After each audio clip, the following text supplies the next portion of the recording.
How we doing, everybody? Getting warmer. Yeah, it's good to see everybody. It is getting a little warmer outside, which is nice. I haven't heard the doorbell ring, so I didn't leave my office this time. So this time I'm in the comfort of my own office, not in the lobby. So we shall see how it goes. If anyone randomly shows up outside, then we'll have to sort of go with them and go take them into the building. So with all that said, we got a nice little group today. Someone else is popping in. Okay, so we are still in Genesis, transitioning to our next protagonist. We're going to get the Joseph story today. So that's exciting. We're going to begin, see what that little Dickens has in store for us, because as we know, some of these patriarchs in their younger days are a little bit clever is a nice word for it. Maybe a little tricky, a little difficult, a little bit of a scamp. And so we'll check it out. But before we begin, let's start with our blessing for the study of Torah. Baruch atah Adonai Eloheinu melech haolam asher kidshanu mitzvotav v'tzivanu la'asok b'divrei Torah. Excellent. So let us begin. We're at 37 now, begin with verse 1, the beginning of our Joseph narrative. Linda White. Linda, do you want to pick up there? Now Jacob was settled. Sure. Now Jacob was settled in the land where his father was sojourned, the land of Canaan.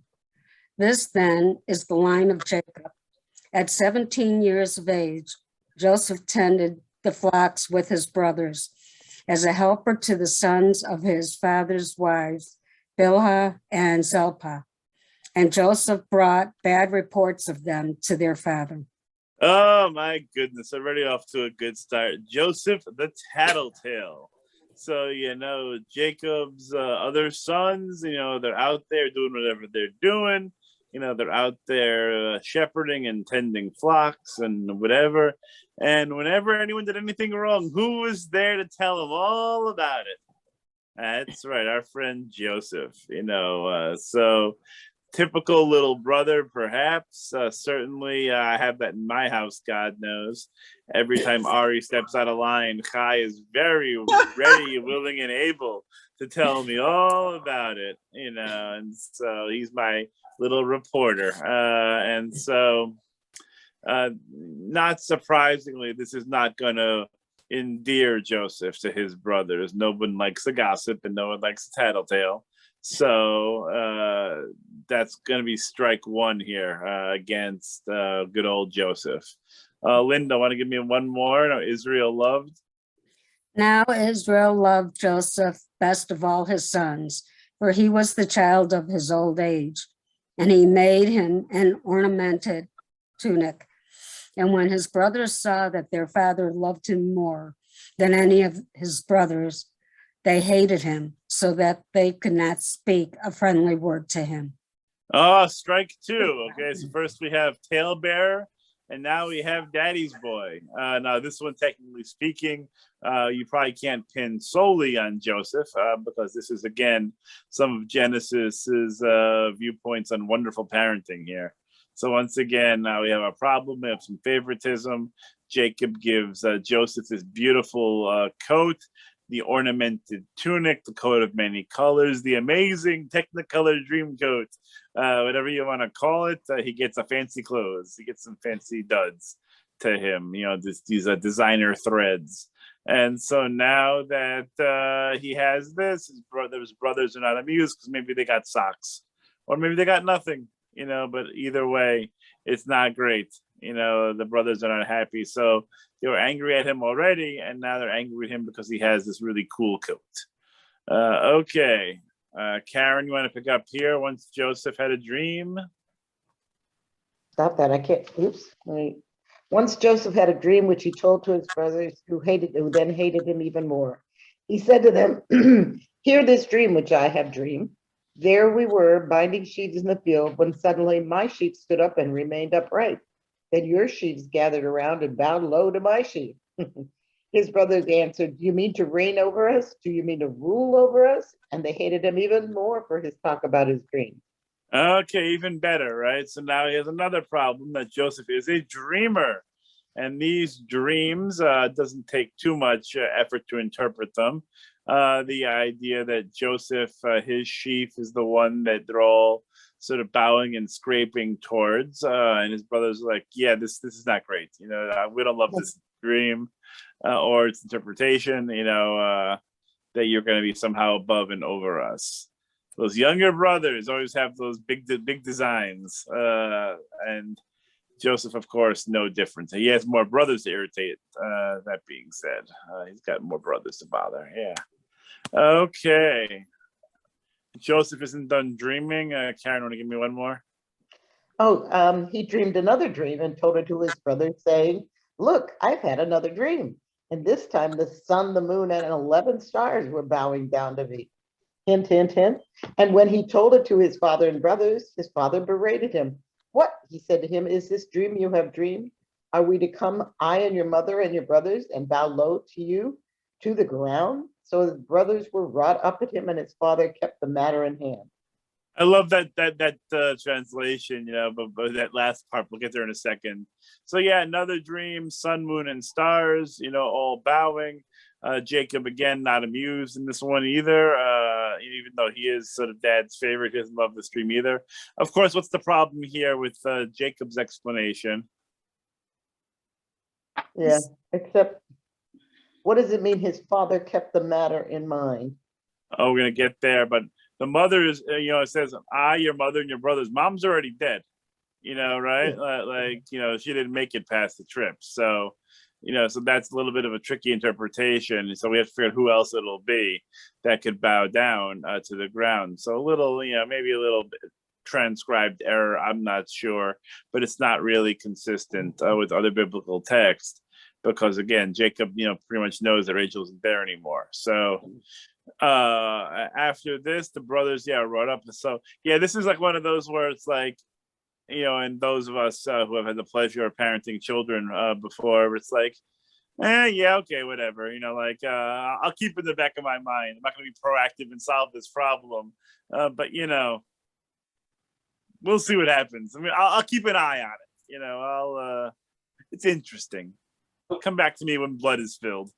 So which unfortunately is what happens in the story, or at least attempt to in the story.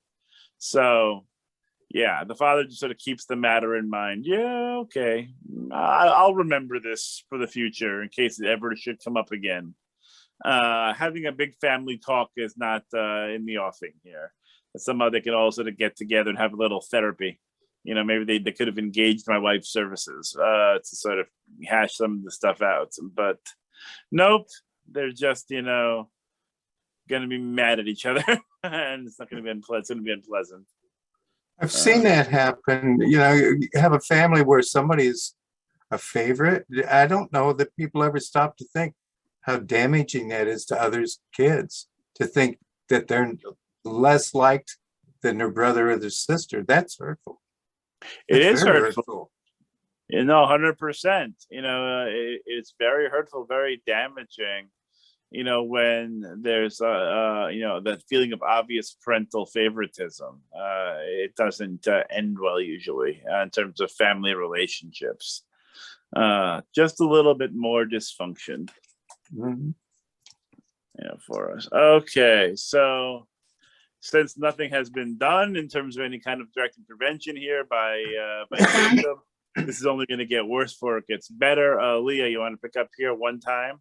Sure. One time when his brothers had gone to pasture their father's flock at Shechem, Israel said to Joseph, your brothers are pasturing at Shechem. Come, I will send you to them. He answered, I am ready. And he said to him, go and see how your brothers are and how the flocks are faring, and bring me back word. So he sent him from the valley of Hebron. It's a very interesting passage here because, again, Jacob might not always be the sharpest tool, but he's very clever, supposedly. But maybe Jacob could have figured out this might not be a great idea. They're already having some sort of like sibling dynamic. It's a little bit tough, and part of it is Joseph, bringing those bad reports. And so now what's Jacob doing? Sending Joseph out there to bring him back reports. And so again, might not have been the best play. The brothers are out there, they're having a little fun, maybe they're chatting up, with their friends, whatever it might be, playing a little hacky sack by the bay. I don't know what they're doing, but they're having a good time maybe. And they don't need Joseph coming up there and saying, hey, my brothers are doing they're taking their shepherding duties so seriously. They're on the PS5, they're watching Netflix. They aren't doing the right things. I don't know. It's just, it's not a good look for anybody. Now comes a very interesting and random encounter that we're going to just play with for a minute. Leah, give me one more. When he reached Shechem, a man came upon him wandering in the fields. The man asked, what are you looking for? He answered, I'm looking for my brothers. Could you tell me where they are pasturing? The man said, they've gone from here, for I heard them say, let us go to Dothan. So Joseph followed his brothers and followed them to Dothan. Okay. But isn't that in Alabama? Dothan? Yeah. That is in Alabama. I had a friend who worked in Dothan. Yeah. Yeah, okay. All right. Yeah, it's definitely in Alabama. Maybe we're reading the Book of Mormon in this area. No, in Dothan. So this is a very interesting passage because it's a little random when you think about it in terms of the narrative, right? So we have Joseph trying to find his brothers. Excuse me. And he is wandering, roaming the wilderness a little bit here on the way to Shechem. So he gets there. Brothers aren't there. But who does he find? This man. A stranger. This man, right? Mm-hmm. This random dude. Doesn't get a name. Just a dude who's there. And the guy approaches him. What is it that you're looking for? And then, of course, Joseph answers, and the man sends him on his merry way down to Dothan, probably, but Dothan. And so, why is this interesting? Why do we have this little encounter here? What's up? What do you think this means, if anything? I think they're trying to trap him. Who's the they? His brothers. The brothers, yeah. So that this guy is a plant, like this man, that's out there. Well, he's not a brother. Yeah. That's interesting. Well, He's an accomplice. He was guiding him or directing him, so that it sounds like there's something going on. It's not just, it isn't all that random. Someone is directing him to go find his brothers, where probably not such good things are going to happen. Interesting. Yeah, I think that's definitely there too. There's an interpretation that this man is actually an angel, and that the angel is there specifically for this interaction to get Joseph to his brothers. And a reasonable question could be why? Like why would the angel direct him to his brothers, especially if bad stuff's going to happen, right? Especially if it's going to be bad news from there, which it will be. So what's the deal? Why have the interaction? Why not send Joseph back home to his father, and say, oh, couldn't find him, Dad, sorry. Because we need the interaction. Because we need to get to Egypt, and we need to get Joseph to Egypt so Joseph can save the day. So Joseph, because we're going to read, maybe not today, maybe next week, so that Joseph can fulfill his destiny. It's a random interaction on the surface of it, but there's an interpretation that says this is the entire this paragraph here is the most important one in the entire Torah in a way, because we need to get Joseph sold into slavery, to get him to Egypt, to get him to save Egypt, for the Israelites to live in Egypt. So then we can get the entire Exodus narrative. Everything. This is all So preordained. you couldn't skip the bad stuff? No. Okay. It would be nice to skip the bad stuff, Karen, but is that how life works? Not No. always, right? You know, we So don't why get to isn't skip. this maybe God in a different form instead of an angel, just directly God? And it gets a little tricky for us theologically, you know, like in terms of God as a man form, you know, other people are going to handle that a little later for us. But God's sort of more in bushes and fires more than that human form. It's a good question, though, by the way. I mean, considering where we are in the Bible, I mean, it's not out of the question, right? We haven't really had that yet in terms of them saying that can't be how it works. So, and so it is given as an angel, or again, random man. Just, you know, have we ever met someone in our lives, like a random chance encounter that was somehow helpful in a significant way to our lives? You know, someone who we just met, you know, and a piece of advice, a little bit of help, you know, whatever it might be, to sort of help us see things in a different way. And so that's perhaps another way of looking at it. I have a theory that there are people who just walk through your life like that. Yeah. Yeah, and you don't really know them, but they leave an impression, good, bad, or otherwise, and you never see them again. You never see them again. It's sort of that random moment that can be altering, and it can be altering in ways that we don't know at the time, or that we ever know. Maybe we're the random encounter one day for somebody else. You know, and something that we say or do, or you know, how we act towards them, makes a difference in ways that we don't know or understand. So I like this little passage because it can be interpreted in different ways, with this idea that the story of Joseph hinges in a way on this moment, that we have to get him to his brothers so his brothers can be terrible, can, you know, get him to Egypt. Okay, so we're gonna follow, and okay. David, can you unmute? David Ellis?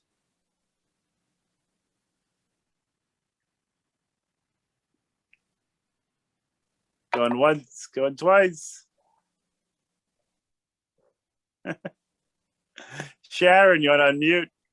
Give me a go here. Okay. Okay. They saw him from afar, and before he came close to them, they conspired to kill him. They said to one another, "Here comes that dreamer. Come now, let us kill him and throw him into one of the pits, and we can say, a savage beast devoured him, and we shall see what comes of his dreams." I gotta tell you, I still find it jarring when I read it, you know, because you know, two things can be true at the same time. One, Joseph can be a little bit of a pain. Like we got that already. Like we have that sense that he could be a little bit of an annoying, you know, brother. But the second one is, you know, the brothers might be overreacting here a little bit. It sort of goes from 0 to 60 very quickly. You know, that, you know, my brother's annoying. Let's kill him. You know, I mean, whatever happened to some good old brotherly hazing, and, you know, whatever it might be. I mean, the other things that you can get to first before you can kill him. So, but no, they're very ready to end him. And they have a whole plan in place. You know, they're sort of plotting this out. And let's see what becomes of his dreams. Again, I got a younger brother, you know. Can't say we never fought, but I never decided to throw him into a pit. You know, Thought about killing him now and then. Yeah. We had our moments. We all have our moments, but you know, knocked out a couple of his teeth. You know, but you know, still alive. That's the joy of roughhousing with your brother. I didn't actually do it on purpose, to be fair. He might disagree. But anyway, when Rabbi, Reuben heard it. Rabbi, I just have a question. Do you think the brothers had talked about this before? Well, that's what I'm saying. You know, it's like, you know, it feels like a lot of plotting and planning. I mean, they might have had some whispered and hushed discussions, you know, sort of first. And then like now, it's like, now we can do this. Like now they're sort of enacting their plan. Because it is somewhat random. You have to remember, like, they didn't know he was coming, right? Jacob, right, you know, sort of sends him over there. So like they might have had the thought in their head, but it wasn't, I think, premeditated that day. I think it was more like, ooh, now you have an opportunity, to be mean. It's certainly beyond that, of course.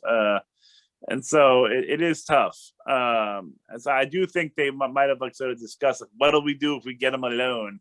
But as I mentioned, they jumped to homicide very quickly. So, okay, Sharon, give me a little more. Sure. But when Reuben heard it, he tried to save him from them. He said, "Let us not take his life." And Reuben went on, "Shed no blood, cast him into that pit out in the wilderness, but do not touch him yourselves," intending to save him from them and restore him to his father.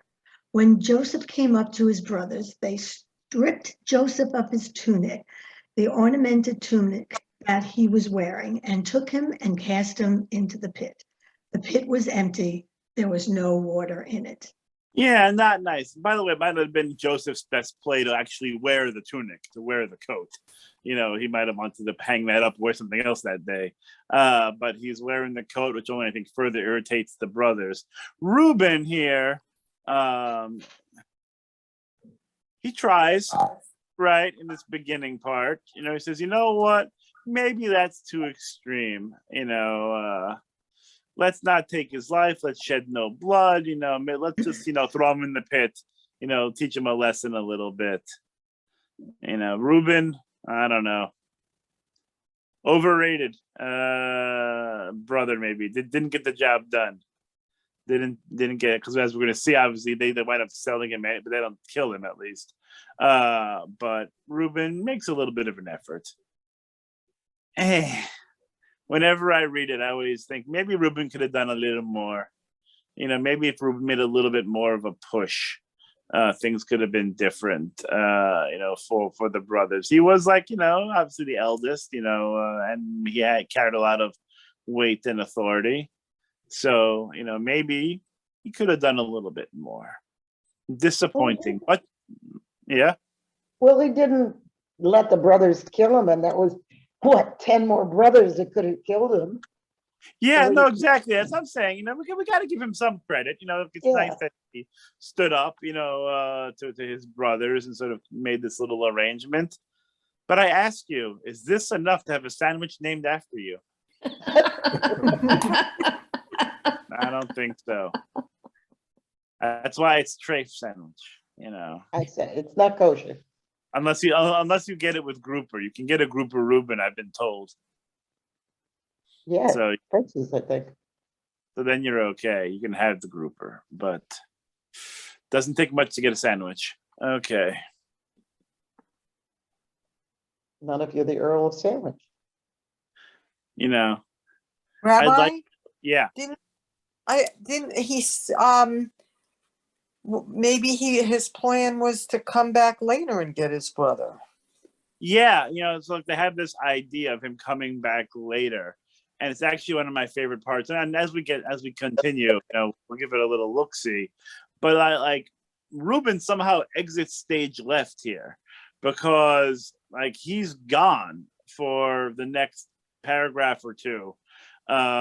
Because if Reuben wanted to help him out, have his brother escape or whatever it is, he might have been a little bit more observant and diligent in his task, because he's going to be sold into slavery here in a minute, and Reuben's going to have no idea what happened. And so, it shows where he was. It shows the role of social pressure a little. I mean, you had one Reuben and all the other brothers, and he probably didn't think he could accomplish much more than that. Well, let's give it a read. So I do think it's very interesting, because this whole Reuben thing, what he could have done, what he should have done, I think is a really good question for this portion, as part of the Torah. Let me see here. Okay, yes, they sat down to a meal. Gary, they sat down to a meal. Okay. Then they sat down to a meal. Looking up, they saw a caravan of Ishmaelites coming from Gilead, their camels bearing gum, balm, and laudanum, to be taken to Egypt. Then Judah said to his brothers, "What do we gain by killing our brother and covering up his blood? Come, let us sell him to the Ishmaelites. but let us not do away with him ourselves. After all, he is our brother, our own flesh. His brothers agreed. Yeah, okay. So, let's not kill him. Let's just sell him. Judah here, of course, from Judaism, sort of our namesake here, thinking, yeah, you know what? Let's have another plan here. Let's just sell him. We need a little pin money. You got some shopping to do. What's the price of one brother? So, which I don't know is ever actually, let's find out. I don't remember if it was actually, oh, here we go. We do have a price. 20 pieces of silver. Yeah, we do have a price. Okay. Gary, give me a little more. When Midianite traders. Okay. When the Midianite traders passed by, they pulled Joseph up out of the pit. They sold Joseph for 20 pieces of silver to the Ishmaelites, who brought Joseph to Egypt. When Reuben returned to the pit and saw that Joseph was not in the pit, he rent his clothes. Returning to his brothers, he said, "The boy is gone. Now what am I to do?" Yeah, thank you for that. This is what I'm talking about. It's okay. So they sell him for 20 pieces of silver. It's a nice price. You can buy some nice bling with that. It's good. And then here's Reuben, the Shmagegi, he returns to the pit. And so that's what I'm saying. So like this idea of Reuben returning, he has to go somewhere, in order to return. So when it was lunchtime, when they're breaking out their, sandwiches and salads and whatnot, where did he go? I mean, did he go to the Schwitz? Maybe get a nice massage? I don't know. He's not in the story right now, because then he comes back and he's surprised. What? He had a girlfriend on the side. Had a girlfriend. He was doing something. I mean, the rabbi, actually, if memory serves, the rabbis have him either being with his dad, it was like his turn to watch Pop, how that goes sometimes, if you have siblings and maybe your father's a little bit, needs a little extra help, a little extra care, someone's got to watch him, so maybe it was Reuben's turn to watch dad. Or I think last week we talked about how Reuben had a little fling with one of the handmaids, with one of I always forget whether it's Bilhah or Zilpah. I think it was Bilhah. Bilhah. Bilhah that he has a little dalliance with. So maybe he goes and sees Bilhah for a little while, He has to have a reason to not be there. And then he's back and he's like, oh my God, this is terrible. And so it's like, you can't leave, if I don't want, Benji to eat the cookie, I can't just leave the cookie in front of him and say, don't eat it. And then I leave. When I come back, the cookie's going to be gone, right? So Reuben needed to have a little bit more eyes on the prize here. This was not the time to be lackadaisical. But it feels like he took his eye off the ball, and now he's got one less brother. And so now that this is done, this transaction has occurred, what's next? So now it's on to, okay, we sold him, but now what are we going to tell dad? We have to have some kind of, explanation as to why we have one less place setting for dinner. So Melissa, you want to pick up here? They then took. Then they took Joseph's tunic, slaughtered a kid, and dipped the tunic in the blood. They had the ornamented tunic taken to their father, and they said, we found this. Please examine it. Is it your son's tunic or not? Oh, they're just the worst. What? They're the worst. Is this the tunic? Is it? He recognized it and said, my son's tunic. A savage beast devoured him. Joseph was torn by a beast. Jacob rent his clothes, put sackcloth on his loins, and observed mourning for his son many days. All his sons and daughters sought to comfort him, but he refused to be comforted, saying, no, I will go down mourning to my son in Sheol. Thus his father bewailed him. The Midianites, meanwhile, sold him in Egypt to Potiphar, a courtier of Pharaoh and his chief steward. Okay, yeah, I keep on thinking it's like the brothers with that stupid tunic, and they know exactly what it is, and the father knows exactly what it is. It's just not nice. And then Jacob, of course, is bereft and bewailing and mourning, and he can't be comforted. Obviously, it's a horrible thing. It's the worst. And then you get the Midianites who said, "Hey, you know what? This kid, let's get rid of him." So they sold him to Egypt. So that's how we get to Egypt, my friends. We have more than one transaction. So the Midianites sort of have him, and then they sell him to Egypt. And we get our friend Potiphar, who's going to come up again a little later, who's going to be an important player in the story. Part of the upper households of Egypt. And so that's going to matter in a bit. Now, I believe, if my memory serves, yes. Haha. So we have this moment, right, of Joseph and his brothers selling him to slavery. But the story actually now takes a pause. The Joseph story needs maybe a little time to cool off. There was a lot of excitement there. And I feel like the biblical authors decided, you know what, let's give that just a little pause, and let's tell an even worse story. Because the Joseph story is hard enough, but now we're going to have a different story about Judah. We need a little story from his dalliance here and all the fun that comes with it. So once again, we're going to get into some PG-13, maybe R-rated territory, just for those of us who are a little, squeamish. We're going to have a little fun here. So chapter 38, a story of Judah and Tamar. Melissa, you want to give me one more about that time?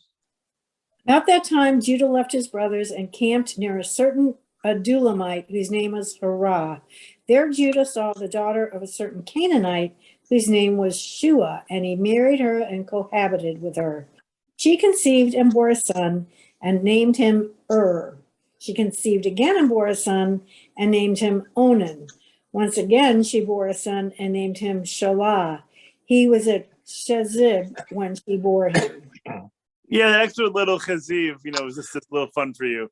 You didn't have enough fun with these other names. And so Judah gets married, as we discussed last time around. Married is a relative term. But he is with her now and has 3 boys, Onan, and Shelah. Mazel tov for everybody. Good American family, dad, mom, 2.5 kids, whatever it is. It's very nice. Idyllic setup for Judah. It doesn't end well. Tyler, you want to read today a little bit? Judah got a wife for his firstborn. Her name was Tamar. But Judah's firstborn, was displeasing to the Eternal, and the Eternal took his life. Then Judah said to Onan, join with your brother's wife and do your duty by her as a brother-in-law and provide offspring for your brother. Okay, so we're going to pause right there. We don't know what does, but gets whacked here. Is taken off stage left, and he dies. The problem is now Tamar is a widow. And for those of us who know our Torah laws of marriage, we have something in the Bible called levirate marriage, that when the brother passes away, without producing any offspring, the next brother is the next man up and marries the sister-in-law, and takes her as a wife so that they can have children, and those children will be counted as if they were of the deceased. And that way that child can inherit the firstborn sort of inheritance, and so the line sort of continues. And so is gone, and now Onan is here to take his place. And so levirate marriage has not yet been explained yet in the Torah, so we're a little anachronistic. That's going to come later, in Leviticus, I believe, where we're going to get it. But here we are, now in Genesis with this concept that the brother has to step in. So the brother, being a good brother and a good son and whatever else, he's game. Tyler, give me one more, and I apologize ahead of time. But Onan, knowing that the seed would not count as his, let it go to waste whenever he joined with his brother's wife, so as not to provide offspring for his brother. What he did was displeasing to the Eternal, and God took his life also. There you go. Thank you for that. So Onan also does what is displeasing, because when he is intimate with his brother's wife, he takes certain measures to ensure, as much as one can ensure, there will be no pregnancy. I'm not going to draw you a picture, but you can use your imaginations. I will say, if you look up onanism, it is in fact incorrect in terms of what that definition would be, or at least towards Onan here, because what Onan does, I believe, is actually different than what is known as onanism. So again, with that being said, this is not health class. You can all sort that out for yourselves on that one before my Torah study gets taken down from the website. Okay, Torah study after dark. Because again, this only gets better. So, okay, thank you for that. Barbara, you want to pick up here? Then Judah? Then Judah said to his daughter-in-law Tamar, "Stay as a widow in your father's house until my son Shelah grows up." For he thought, he too might die like his brothers. So Tamar went to live in her father's house. Okay.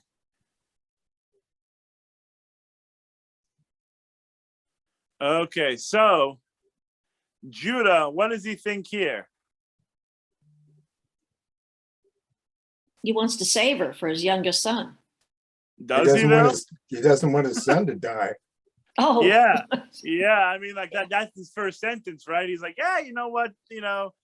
Just wait, Tamar, when Shelah grows up and sort of stops playing with Legos, maybe you can have him as a husband too. But really what he's thinking is, this woman's a black widow. This woman's coming in killing my kids. She got bad luck. We're not going to have her.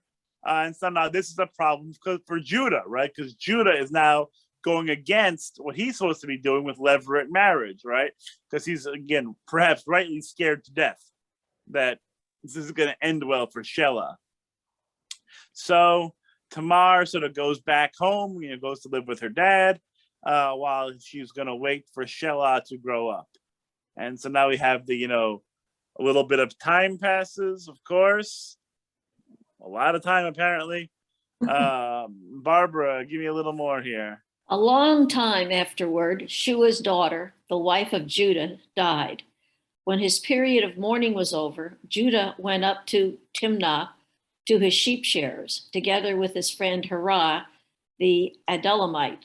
And Tamar was told, "Your father-in-law is coming up to Timnah for the sheep shearing."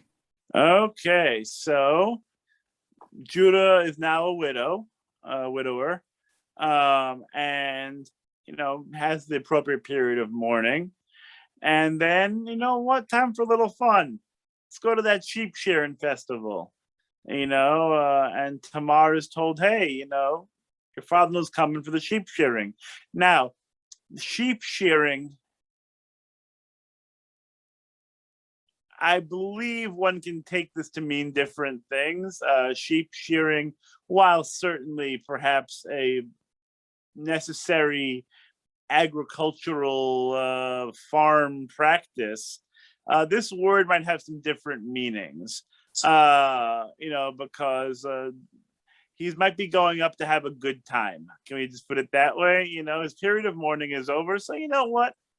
It's time to go to the sheep shearing festival. Time to sort of go up and perhaps have a little of a good time now that he's able to, that time period, whatever it is, has elapsed, where he can sort of get back into the dating world, although dating might not exactly be the right phrase. Let's keep going on this. Debbie Siegel. Debbie, you want to read a little bit? Okay. She took off her widow's garb, covered her face with a veil, and wrapping herself up, sat down at the entrance to Enaim, which is on the road to Timnah. For she saw that Shelah was grown up, yet she had not been given to him as a wife. When Judah saw her, he took her for a harlot, for she had covered her face. So he turned aside to her by the road and said, "Here, let me sleep with you," for he did not know that she was the daughter-in-law. What, she asked, will you pay for sleeping with me? Okay, yeah. What will you pay for sleeping with me? Yeah. So yes, that's what's happening here. So now we have a change, right? A change in clothing, right? Clothing, very important in the Bible, tells us a lot. Takes off the widow's garb and decides to dress herself up like a lady of the evening. That she sort of dresses up in that kind of getup and sat down at the entrance to Einayim. And for all of our Hebrew scholars here, what does Einayim mean in Hebrew? Ooh. Sorry. Eyes. Oh. Af, pe, ozen. We'll do all the parts of the body a different session. So yes, Einayim are the eyes. She sits down at the entrance of eyes, the entrance to vision in a way, right? Which is on the road to Timnah. And because she sees, right, what's happening. She sees that she's been wronged and she hasn't gotten Shelah as a husband. And now Judah sees her, sees the daughter-in-law, but doesn't really see her because she's disguised, right? And so he sees something that isn't really what is true, because again, there's a disguise here. There's a little bit of a plan, a ploy, a charade in place here, right? There's some shenanigans afoot. So what he sees again is not what is there. He sees what he wants to see because it's sheep shearing time, and so he sees her and says, "Hey, not a little whining and dining here, obviously. Here, let's get to it." And she goes, "Hey, not so fast, cowboy. What are you paying here? Like, what's the going rate? What do you pay for sleeping with me?" So, time to have a little negotiation. Yeah. I have a question. What do you call it? Levirate marriage? Yeah. Okay. So, is it just take the second one, Onan. If he'd had a child with Tamar, that would have been considered his brother's child, who would have then been the firstborn and gotten all that the firstborn gets. But if then they had a second child, would that then be Onan's or would it be hers? The second one, I believe, then would be his. But you also have to remember he wouldn't have as much impetus to have a second child with her because he could have a second wife. And so he would have sort of done his diligence, done his duty there, and have the kid.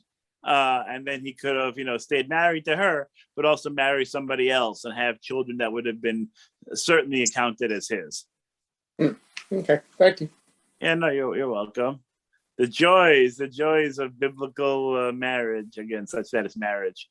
So, and so, okay, so they had this encounter here, and now we're negotiating. Gotta have to have a little wheeling and dealing. Debbie, give me one more. He replied, I will send a kid from my flock. But she said, you must leave a pledge until you have sent it. And he said, what pledge shall I give you? She replied, your seal and cord, and then the staff which you carry. So he gave them to her and slept with her. And she conceived by him. Then she went on her way. She took off her veil and again put on her widow's garb. It's just a fantastic moment. I mean, it's sort of comical. Judah's like, okay, you want something? Yeah, I'll send you a kid from my flock. Like he's paying with credit. It's like, that's not exactly how this transaction works, is my understanding. That she's not going to be, oh, sure, what is it? I'm glad to pay you, for 2 hamburgers tomorrow for a hamburger today, whatever it is. I don't remember the cartoon, but but it's not. That's not how it works. So she's like, no, that's not going to do it. You have to give me something until you send me the flock, the kid from the flock. And so, what does she take? Clothing, right? Back to clothes again. Your seal and your cord, and your staff, sort of things of identification that that everyone will know this is Judah's, garments, his attire, because everyone has their own specific, seals and cords, all this other sort of stuff that they carry. It's they are identifiers, of him.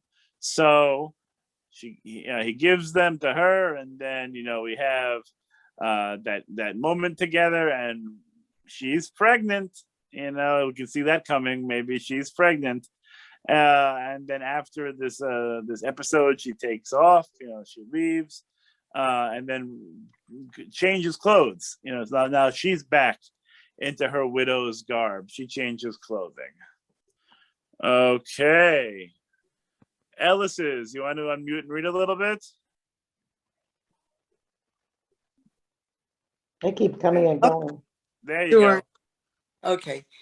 Judah sent the kid by his friend, the Adulamite, to redeem the pledge from the woman, but he could not find her.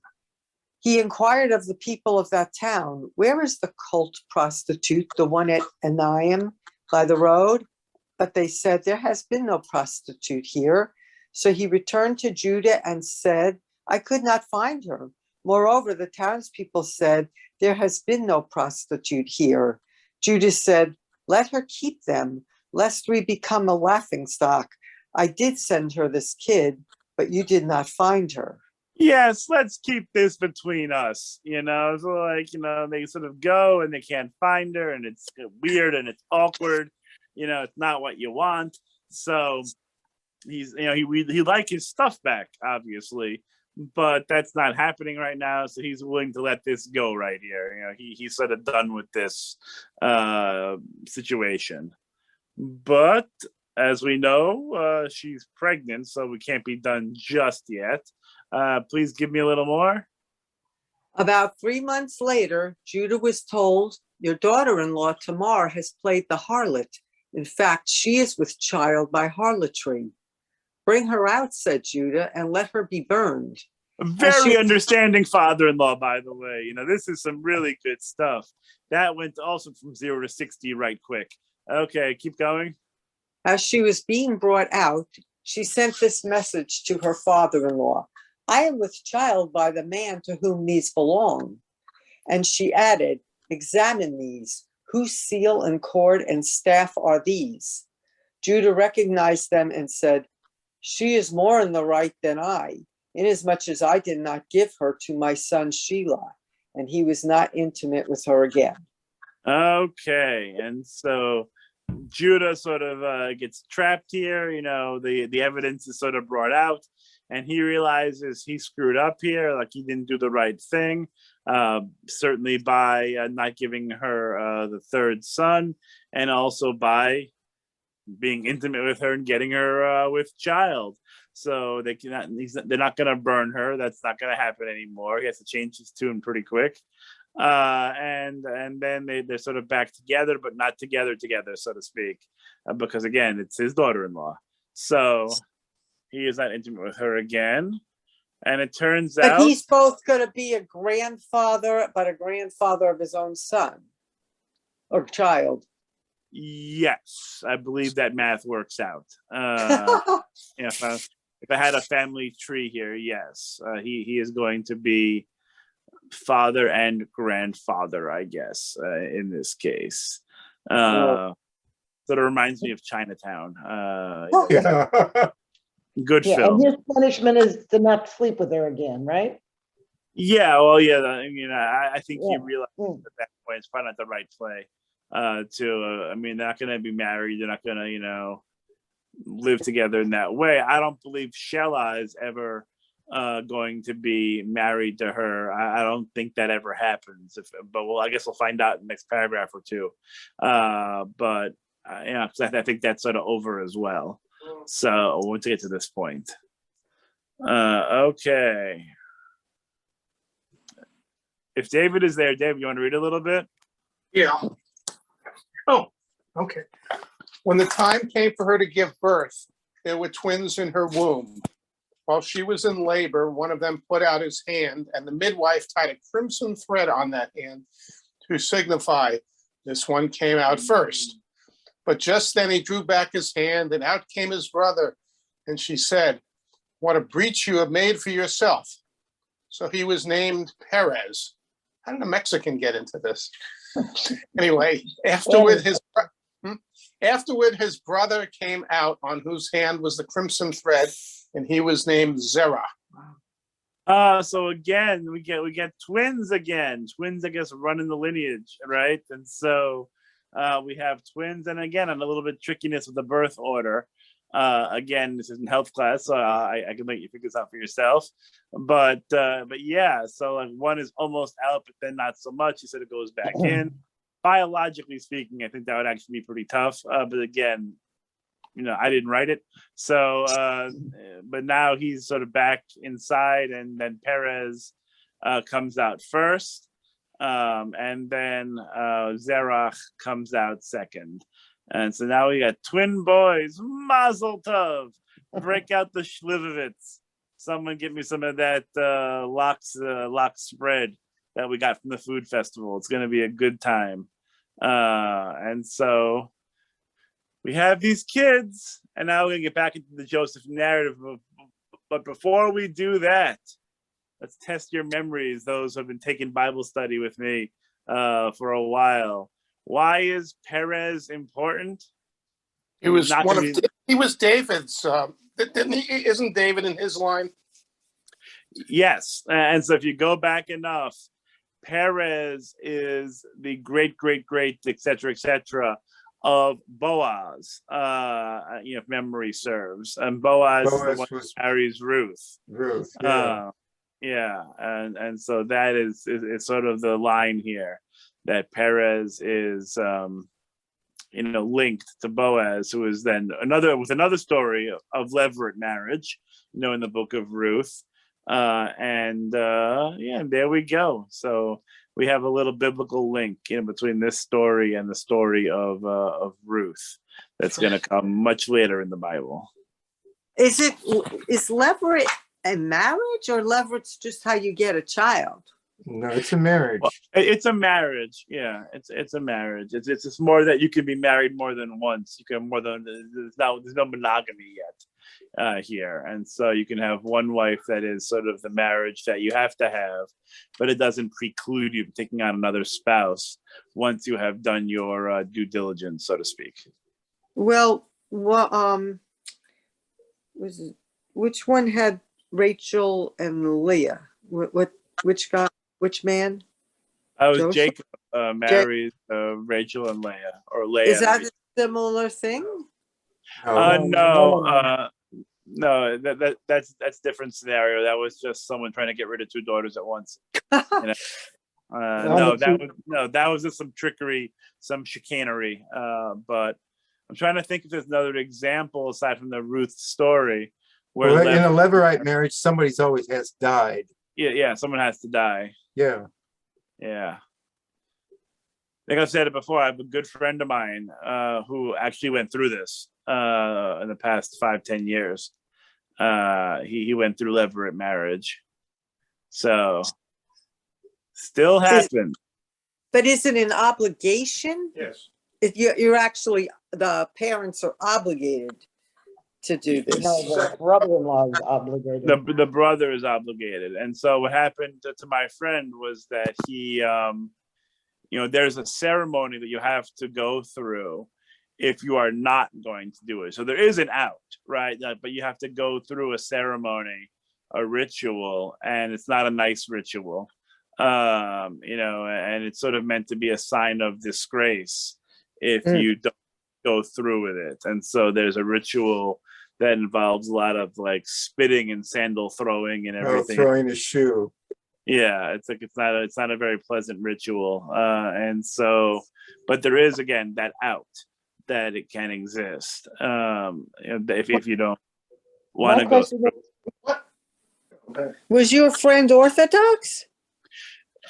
His brother was. This is like an Orthodox thing, right?